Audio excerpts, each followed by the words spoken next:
مطرف ایک صحابی ہیں، وہ فرماتے ہیں میں نے عرض کیا یعنی نبی صلی اللہ علیہ وسلم سے، وہ 3 لوگ کون ہیں جن سے اللہ محبت کرتا ہے؟ فرمایا وہ جو اللہ کے راستے میں صبر کرتے ہیں، ثواب کی امید رکھتے ہوئے جہاد کرتے ہیں اور لڑتے ہوئے شہید ہو جاتے ہیں. اور اس کا ثبوت قرآن مجید میں بھی ہے، ان اللہ یحب الذین یقاتلون فی سبیلہ صفا کأنہم بنیان مرصوص.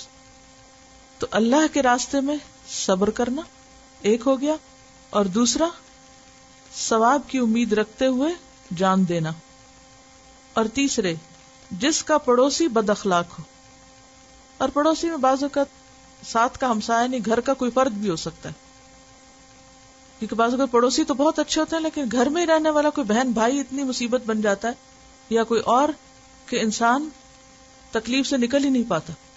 تو ایسے میں آپ نے فرمایا کہ جس کا پڑوسی بد اخلاق ہو اور وہ اسے اذیتیں دیتا رہے مگر وہ اس کی اذیت پر صبر کرے یہاں تک کہ اسے موت آ جائے، ایسا شخص بھی اللہ کا محبوب.